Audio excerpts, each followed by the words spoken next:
Hey, everybody. I did not sleep in. I got caught up being productive, and I lost track of time. I'm sorry. I saw. It's awesome, man. We're good. Hey, Tina. It's good to see you. Ah, yeah, there's a lot of people going, wait a minute. I'm like, eh? Yeah, I'm sorry. My bad. My bad, everybody. What's up, runner? I just retweeted that we're live. That we're actually live now. Hey, Low Spec was on the Wake Down stream last night with me, and I guess they went like another couple hours after I left, and so it's no wonder Low Spec's a little tired right now. Okay, yeah, I didn't catch any streams last night. Wednesdays is my guild night, so I'm usually playing just playing video games with my friends. Well, it was incredibly late for me, but yeah. Yeah, I don't know why Angelus isn't here. He said he's there, but he'll be there. Pardon me. All right. Well, sorry for the late start, everybody. Yeah. But we're here now, so let's talk about video games. Oh yeah. Let's do some video game news today. Alrighty. Let me. Yeah, Angelus is actually working as is. Runner. Oh, Angelus is working? I thought he was gonna. Yeah. Okay, my bad. Yeah, he would be showing up tardy if he could be here. He's just going to chat at us. So, but we do have a considerable amount of news to boil down into 45 minutes. So let's get going. Yeah, I've got 4 of the articles pulled up. If you want to toss anything else in the private chat, I also know that World of Warcraft's new expansion dropped this week. Not expansion, new update to their most recent expansion, Shadowlands. So yeah, 9.1 dropped. You can get flight now. You can do a mega dungeon, which used to just be called a dungeon. Mega dungeon. There's all kinds of new stuff. So have fun with that if you're on WoW. But if you're not on WoW and you prefer like tabletop stuff, tabletop stuff. I know someone out there is going to be happy about that. Was it Darius? You got the name right? Oh, is it? Who's always saying about the lack of tabletop? Oh man, lots of people. All right, well here we go. WizKids announces new Dungeons and Dragons game for kids. There you go. You want to take this one, Culture? What is this? Get that shit off the screen. It says, WizKids has announced plans to publish a new Dungeons and Dragons themed game designed to teach kids the basics of dungeon delving. Earlier this week, WizKids announced Dungeons and Dragons Dungeon Scrawlers, Heroes of Undermountain, a new game for 2 to 4 players. Each player is given a map of one of Undermountain's infamous levels, which players then have to traverse by using a marker to draw a continuous line through the different rooms. Players attempt to score victory points by interacting with treasures, defeating monsters, and gathering artifacts, keeping in mind that they have to keep drawing their line while trying to race against against other players in real time. I think that's kind of weird. It's not really Dungeons and Dragons, but all right. Players can choose between one of 4 classes, each of which has an action that they can do quicker than the other players. For instance, the Barbarian can defeat monsters quicker than other players, while the Rogue collects treasure more easily. There's also a level up component to the game, and the maps grow more difficult as they delve deeper into Undermountain. Dungeons and Dragons Dungeon Scrawlers Heroes of Undermountain will cost $25 and release in October. The new game is one of several upcoming WizKids D&D products, which also includes a full line of both painted and unpainted miniatures, as well as a new Ghosts of Saltmarsh expansion of WizKids' long-running D&D Adventure System board game line. WizKids also recently released a line of D&D miniatures based on characters and monsters from Critical Role, their first in a series of planned miniatures based on that popular Dungeons and Dragons show. Many of WizKids D&D products can be ordered from their website. Okay, this is basically a commercial for them at this point.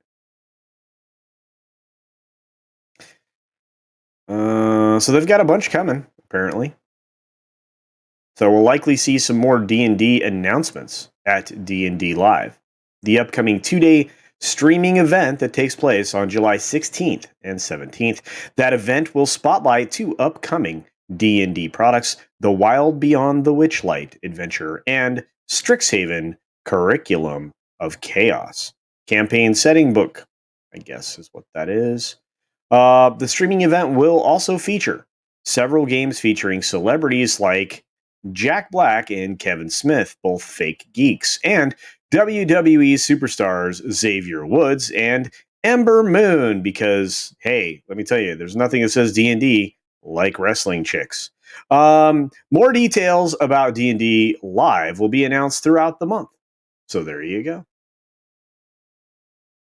I'm not really sure I want to talk about the conversation, but I do want to say hi to the community out there. Hello. Angelus is with us.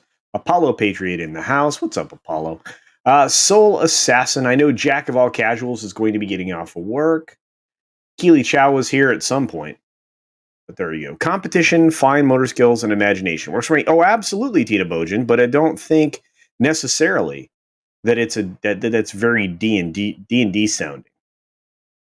I mean, I like the childhood, the child development. Of course, nobody can hear you, Kai, because you're muted. Yeah, I just realized I was still muted because the dogs were losing it.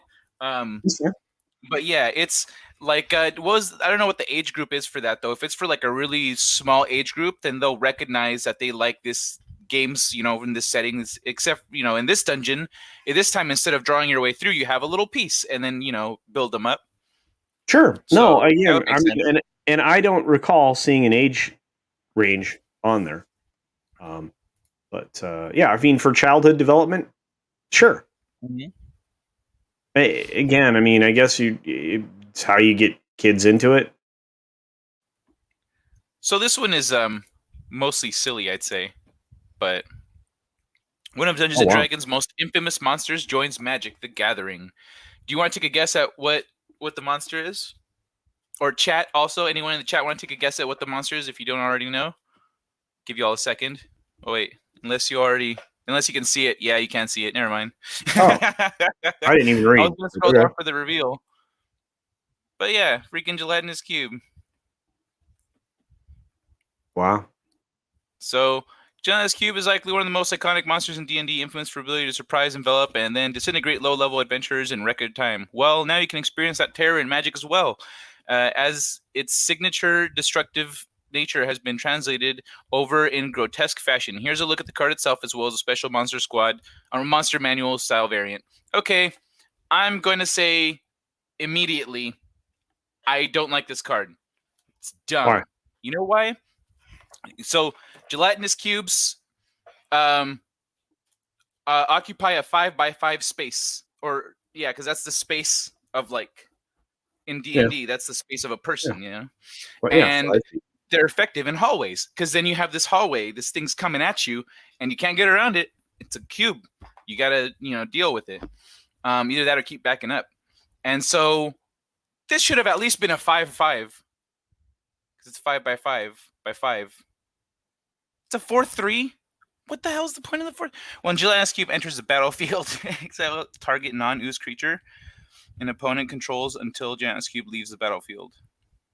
So just traps a creature. Put target creature card with mana value X exiled with gelatinous cube into its owner's graveyard. Okay, so you eat a creature and then you can pay to destroy it. That's pretty cool. It should be a 5. Well, no. Okay, so 4-3 is fine. The 4-3 is fine because, well, its cast cost is really low. The cast cost is 4. See, you have to remember the mechanics of Magic are based on what the cast cost is to get something into the play field. So, I mean, you get a 4-3 for the cost of 4 mana, plus you engulf a target non-ooze creature until the gelatinous cube leaves. And while it's on the battlefield, you can pay to destroy that creature that you have trapped. But So if you want a single turn kill a creature with Gelatinous Cube, you have to pay the 4 cost for Gelatinous Cube, and then you put it into the battlefield. Otherwise, it's a 4/3 monster. Plus the cost of the creature. Yeah. Yeah. But I mean, this is a 4/3 monster. So when you play it, it's solid. It exiles something. It's like, like if somebody gets out something stupid, amazingly big, like on turn like 3 or 4, you can deal with it with this and just say, no, thank you. Yeah. And then it's a really useful card. Yeah, but see, the question is, can you utilize Dissolve on something that's indestructible? See, this is where mechanics start to. Yeah, but see, I don't know how. I'm not sure. See, I'd have to look at the stack and figure out if an indestructible character can be dissolved. I'm not sure it can. What is the properties of indestructible? Does it say cannot be placed in a graveyard, or cannot be killed by damage, or it means it's indestructible? It doesn't take damage. Doesn't do anything. Yeah, but so you're not destroying it. It's called dissolve, but it says put target creature card with mana value X exiled with Gelatinous Cube into its owner's graveyard. So you're removing it from play, and then you're putting it in the graveyard. You're not killing it. You're not dealing damage. You're not destroying creature. It says put into the graveyard. I think it circumvents indestructible.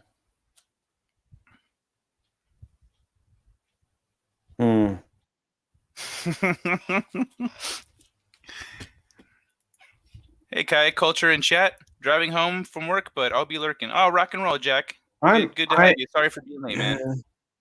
Oh, I didn't get to show off my stuff. I'll be right back. Okay.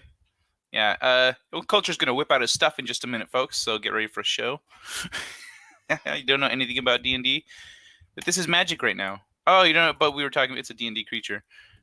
Well, it essentially, if you think you don't know anything about D&D, but you've played like an RPG, you know a little bit about D&D, because D&D was the foundation. It was the basis of all like RPGs that came after it. Gary Gygax is one of its creators. He's what's it called? His Gen Con was set up in honor of Gary Gygax, who created D&D. Go ahead, Culture. What you got? Should I make it big? Yeah. Nice. So shiny. I could see your lights. Yeah. This is with 10 draft boosters. This is a bundle.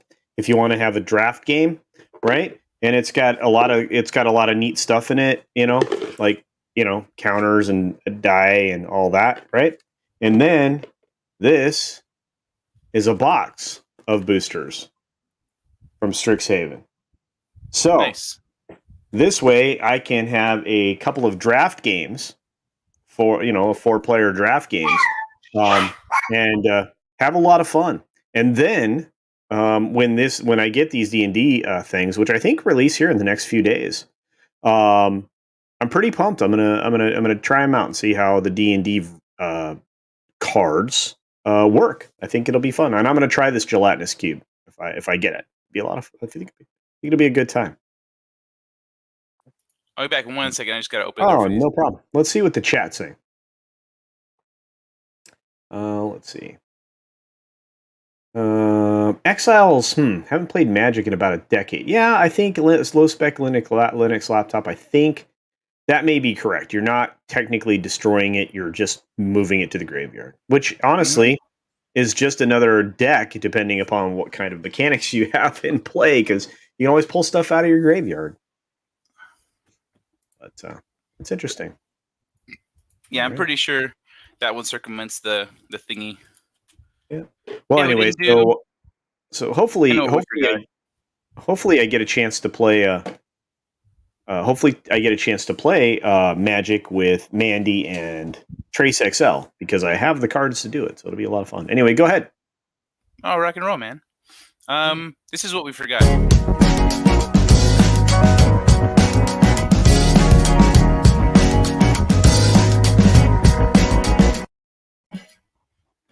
Yep. Yeah, we did forget that. There you go, folks. All right. And this isn't like gaming, games news, etc., but it's accomplishment news, player news. Breath of the Wild player opens the game's final impossible chest. One of the beloved Nintendo Switch game's last challenges has finally been solved. What is it? I don't know. Find out together. Let's see. There are tough video game secrets, and then there are challenges that were simply never meant to be overcome by humans, or perhaps meant to be at all. The Legend of Zelda: Breath of the Wild's impossible chests fits that bill and then some. Now, 4 years after the game's release, somebody has finally opened it.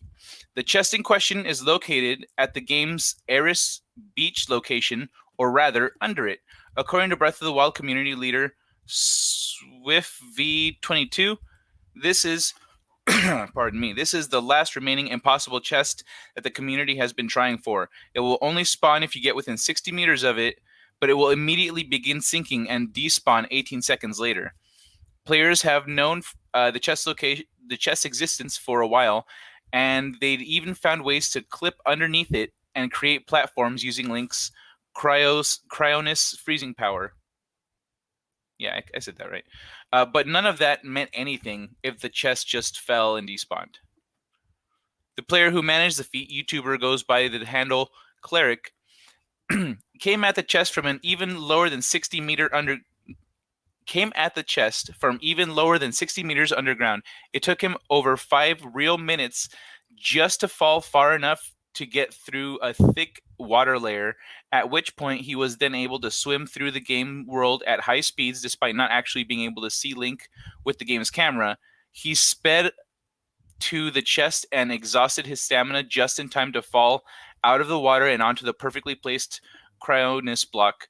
He proceeded to grab the chest with magnesis mere seconds before it would fall and despawn, not to open it, but to reposition it. After that, he drowned on purpose, regained his ability to actually see Link, and leapt onto a different Cryonis block just in time to catch the falling chest with stasis. Holy shit. Then he tossed a bomb in the general direction of where the chest would fall and pegged it with arrows to better move it into position. Holy shit. That sounds like a lot. Is this the video? Yo, you want to watch it? Yeah, this sounds bananas. Let's just watch him do this. Okay, I can't full screen it, but do I need to turn off the audio or no? I don't think so. All right, I'll turn it up then. This is bananas.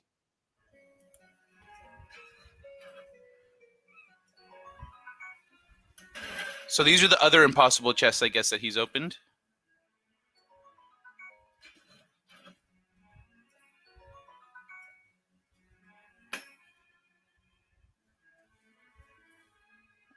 I think I've been there.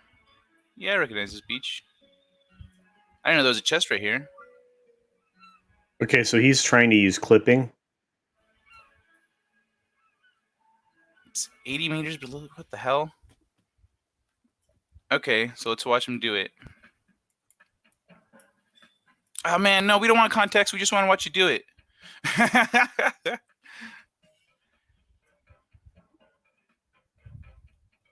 Okay.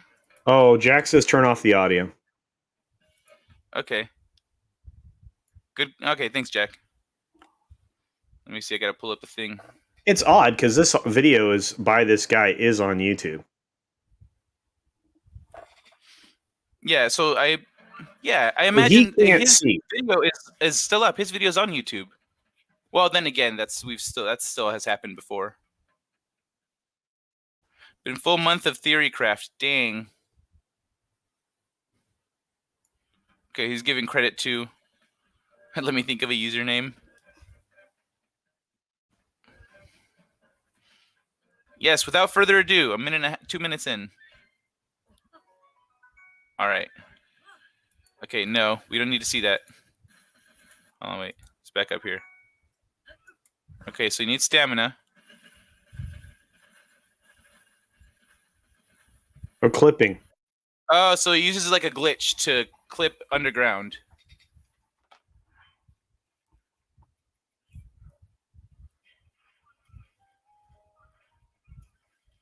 Okay, there's a layer of water underneath, and he's under the map.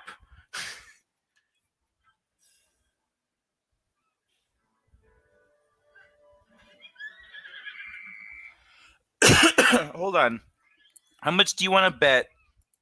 How much do you want to bet that like it's just a random chest that was spawned like it's a glitch, you know? And so players are using glitches to get the chests that they think are there on purpose, but they're not. They were just placed by accident, like by some level builder, level designer.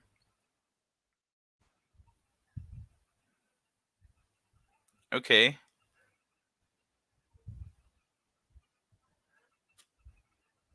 So is him waiting?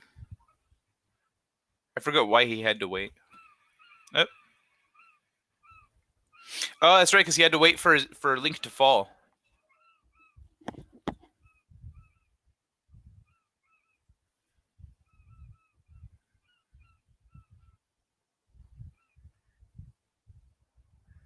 What the? He can't see. He can't see Link. He knows where he's at. Okay.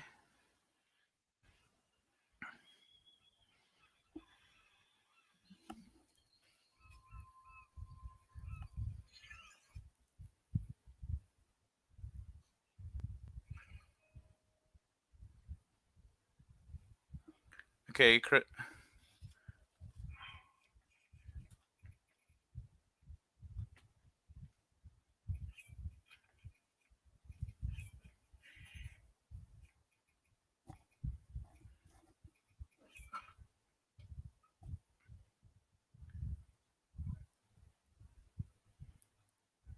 Okay.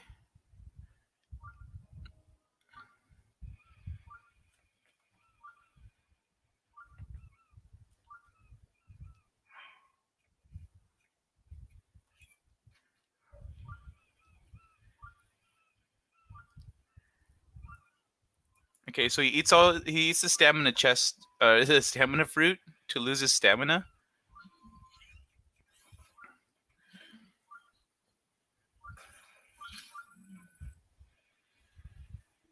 Dude, this is so much work.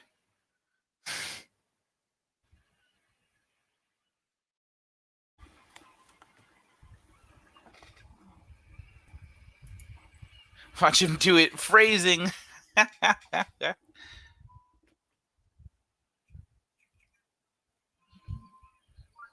Okay.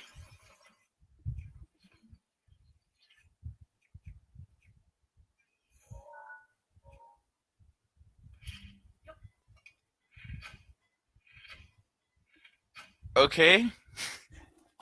So that's what he's talking about, hitting the explosives.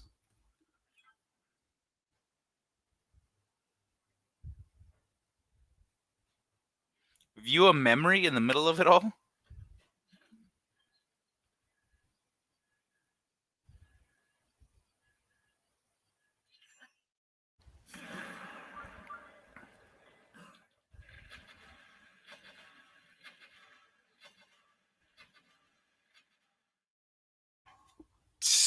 Dude.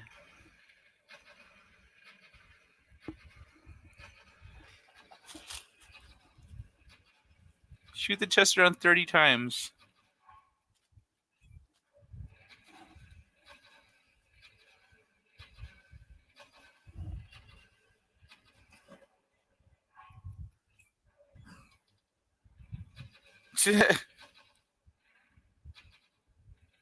He's missing. Yeah, he says there's a lack of depth perception, so it's hard to. It's a little confusing. A lack of depth perception. Yeah. Jesus, man.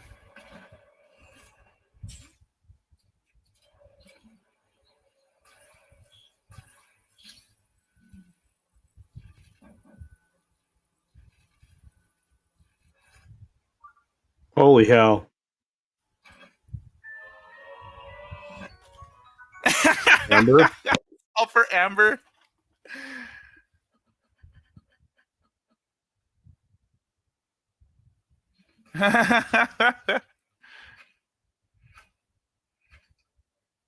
Dang.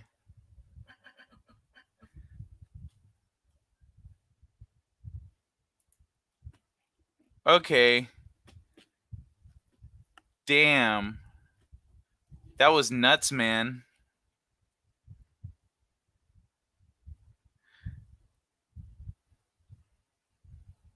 All right. Well, yeah, not worth it. Wasn't even worth it to watch it. Oh, yeah. All the great SNL skits are classics. No modern stuff.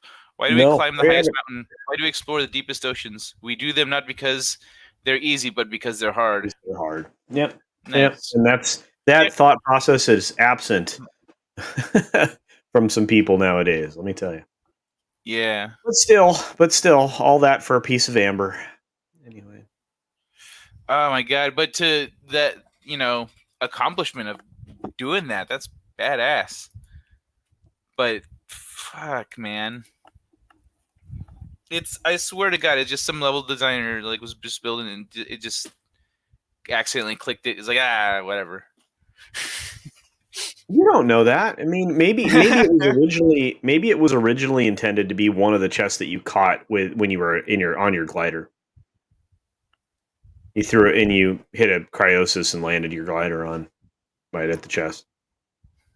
Well, but I mean, I would figure that if it's so impossible, someone has tried that, right? Before doing all that shit that we just saw, 4 years. Someone had to try that shit in the 4 years to get that chest.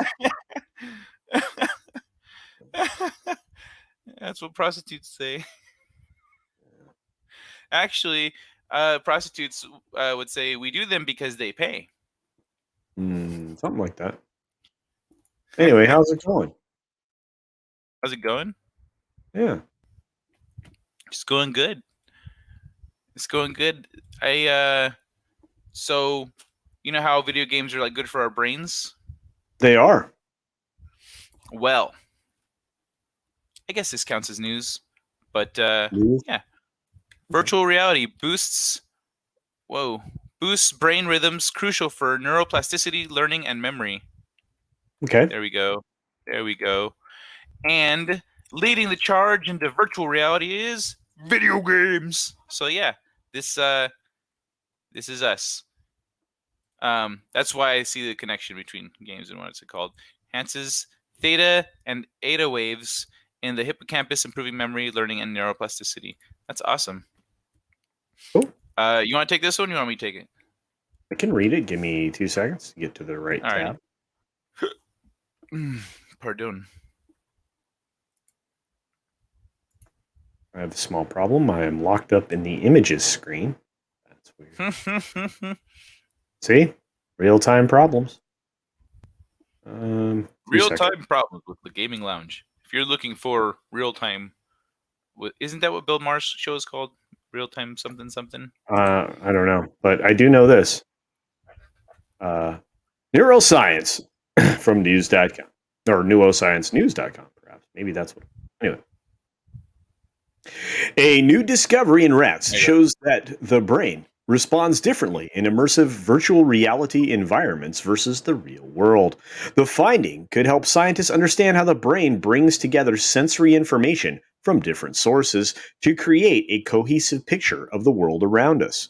It could also pave the way for virtual reality therapy for learning and memory-related disorders ranging and including ADHD, autism, Alzheimer's disease, epilepsy, and depression. Crazy. Mayank Mehta, PhD, is the head of the W.M. Keck Center for Neurophysics and a professor in the departments of physics, neurology, and electrical and computer engineering at UCLA. His laboratory studies a brain region called the hippocampus, which is the primary driver of learning and memory, including spatial navigation. To understand its role in learning and memory, the hippocampus has been extensively studied in rats as they perform spatial navigation tasks. When rats walk around, neurons in this part of the brain synchronize their electrical activity at a rate of 8 pulses per second, or 8 hertz. This is a type of brainwave known as a theta rhythm, and it was discovered more than 6 decades ago. This is true. Disruptions to the theta rhythm also impair the rat's learning and memory, including the ability to learn and remember a route through a maze. Sorry, there we go. Conversely, a strong theta rhythm seems to improve the brain's ability to relearn and retain sensory information. Therefore, researchers have speculated that boosting theta waves could improve or restore learning and memory functions. But until now, nobody has been able to strengthen these brainwaves. If that rhythm is so important, can we use a novel approach to make it stronger? Asked Dr. Mehta. Can we retune it? Damage to neurons in the hippocampus can interfere with people's perception of space. Why Alzheimer's disease patients tend to get lost, says Dr. Mehta. He says he suspected that the theta rhythm might play a role in this perception. To test that hypothesis, Dr. Mehta and his colleagues invented an impressive virtual reality environment for the rats that was far more immersive than commercially available VR for humans. The VR allows the rat to see their own limbs and shadows and eliminates certain unsettling sensations such as delays between head movement and scene changes that can make people dizzy. RVR is so compelling, Dr. Mehta says, that the rats love to jump in and happily play games. To measure the rats' brain rhythms, the researchers placed tiny electrodes, thinner than a human hair, into the brain along the neurons. It turns out. So the rats are essentially playing video games. They're just making rats play video games. Yeah. That's an amaze, baby. It turns out that amazing things happen when the rat is in virtual reality, says Dr. Mehta. He goes to the virtual fountain and drinks water, takes a nap there, looks around, and explores the space as if it is real. Remarkably, Dr. Mehta says, the theta rhythm becomes considerably stronger when the rats run in the virtual space in comparison to their natural environment. We were blown away when we saw this huge effect of VR experience on theta rhythm enhancement, he says. This discovery suggests that the unique rhythm is an indicator of how the brain discerns whether an experience is real or simulated. For instance, as you walk toward a doorway, the input from your eyes will show the doorway getting larger. How do I know I took a step and it's not the wall coming at me? Dr. Mehta says. Answer: the brain uses other information, such as the shift of balance from one foot to the other, the acceleration of your head through space, the relative changes in positions of other stationary objects around you, and even the feeling of air moving across your face as you decide that you are moving, not to the wall. On the other hand, a person moving through a virtual reality world would experience a very different set of stimuli. Our brain is constantly doing this. It's checking all kinds of things, Dr. Mehta says. The different theta rhythms, he says, may represent different ways that brain regions communicate with each other in the process of gathering all this information. When they looked closer, Dr. Mehta's team also discovered something else surprising. Neurons consist of a compact cell body and long tendrils called dendrites. Well, we already knew all of this stuff that snake out and form connections with other neurons. When the researchers measured activity in the cell body of a rat brain experiencing virtual reality, they found a different electrical rhythm compared with the rhythm of the dendrites. That was really mind-blowing, Dr. Mehta said. 2 different parts of the neuron are going in their own rhythm. That's pretty cool. Yeah. So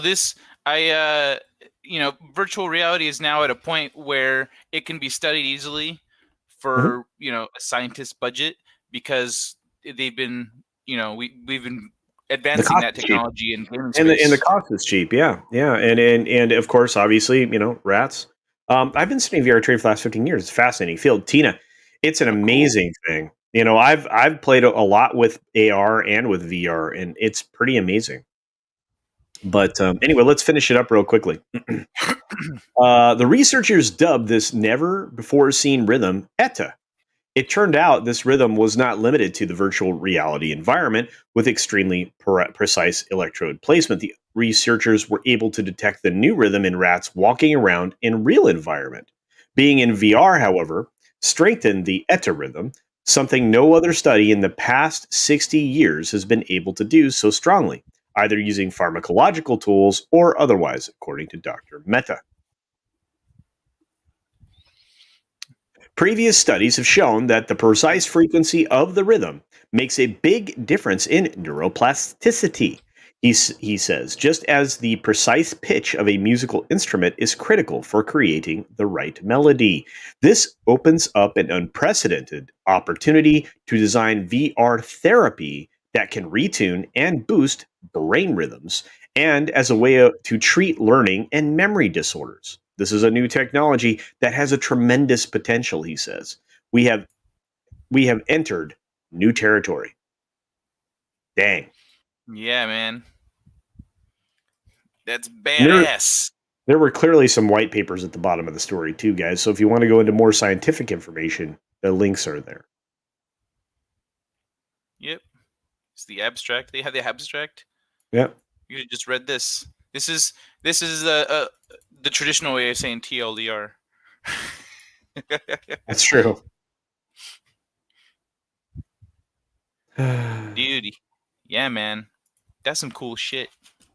Well, and consider this. I mean, when my index shows up, my new index, I'm going to show it off. Your new index? Yeah. I'm going to VR it up. Oh, okay. I didn't know what the hell you were talking about. VR's an episode from 1990s.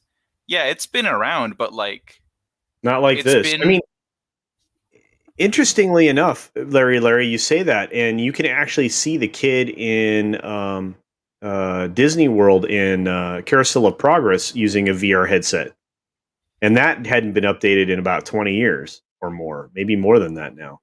So there's a lot of cool stuff like that. But yeah, yeah. The mind might be the final frontier, Soul Assassin. But So, I still think space. Jack of all casuals says, so the rest have SWO now, and I said SAO, and then Sword Art Online, a VR. Yeah, I know that's SAO, Sword Art Online. But I caught on to what you were saying though.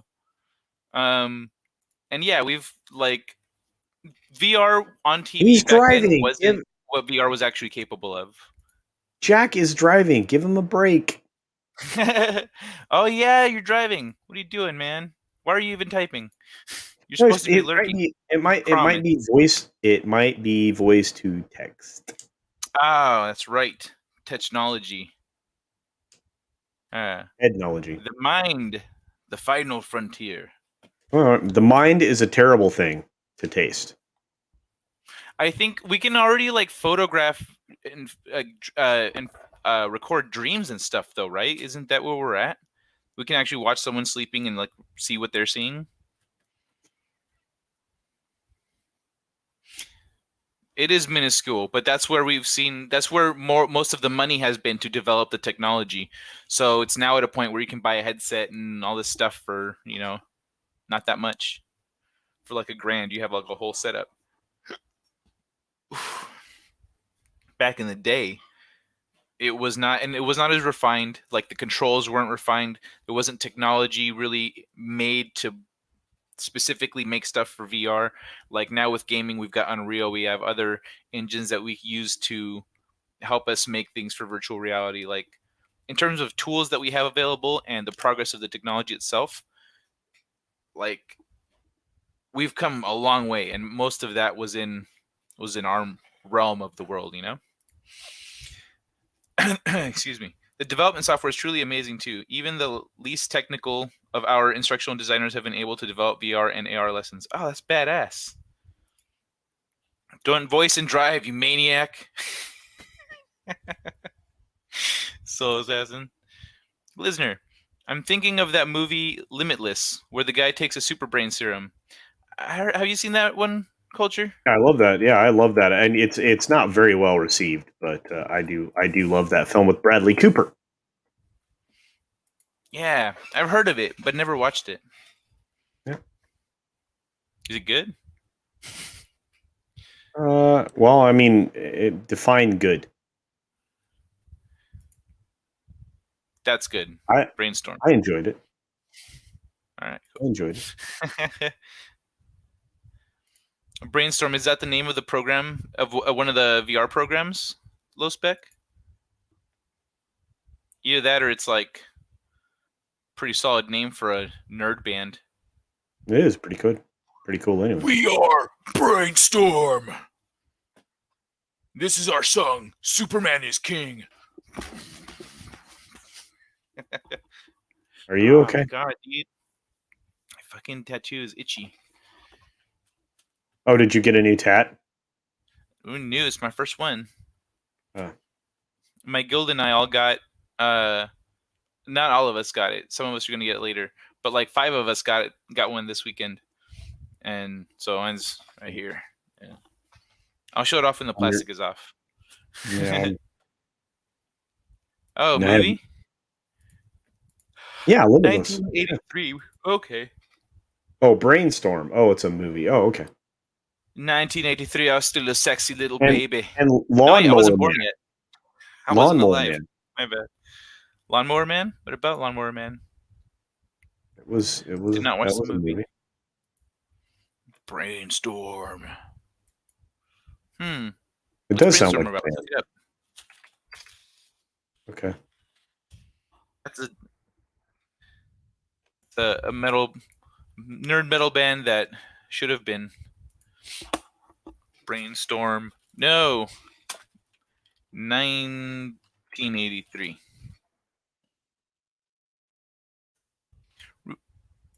Oh, okay. So this says that. Let me highlight that. Lawnmower Man was based on Stephen King's short story. Oh, really? I didn't know that. Popped his tattoo cherry. I'm so proud. I don't scratch it or you'll go blind. Yeah, I know. I've still got the plastic on it. I'm just like, put a little pressure on it instead of scratching. I know not to scratch it. It's spawned to you. Oh, yeah. That's where that. So it says here, Brainstorm. Let me just.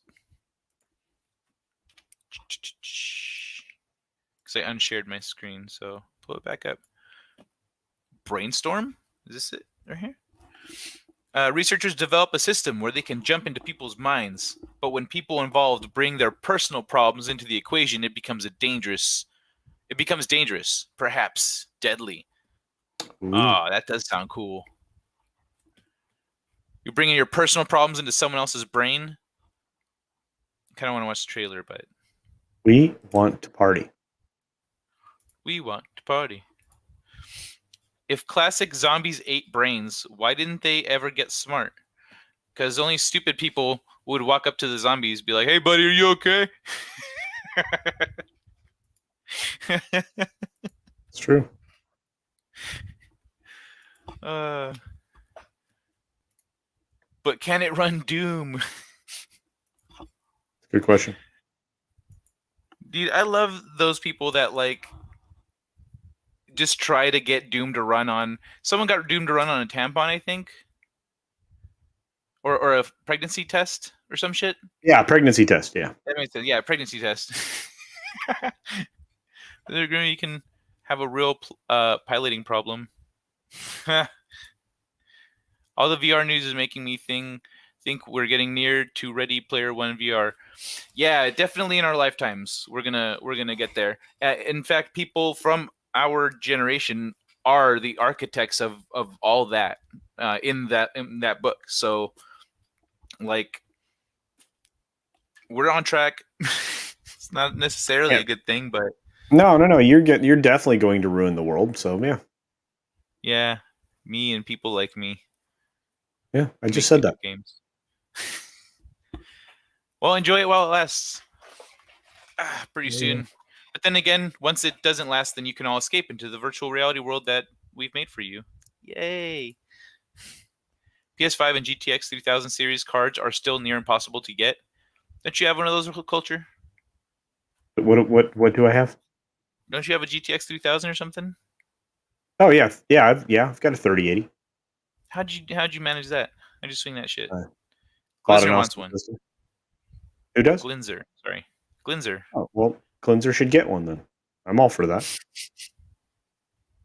Not helpful, Culture. Not helpful. What? I was saying he should get one. Don't you? You don't want Glinzer to have one?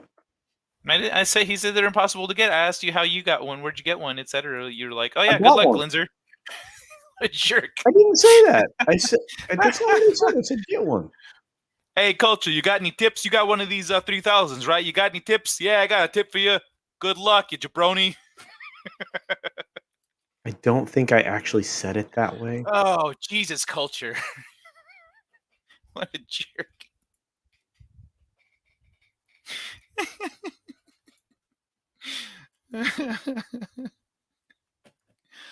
Well, anyway, did you have anything to bring up?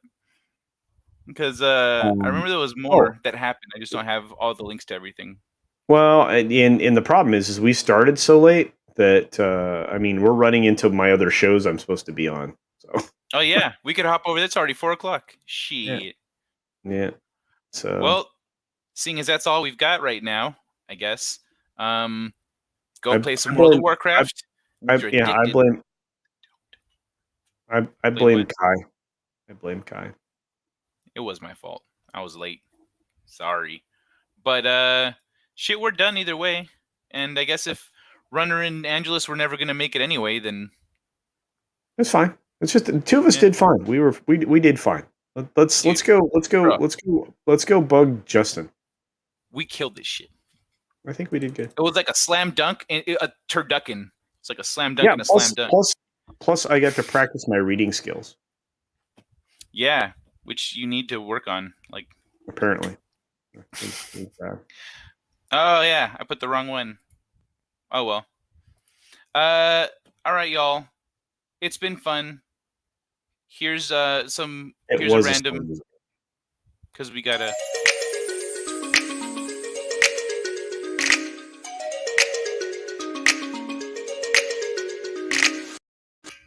Did I miss a freaking exozone? Yeah, no. I missed an exozone. What did I miss? You missed a short show and a late one. But yeah, thank you all very much. It's been fun. Have a good night, everybody. And have a great weekend.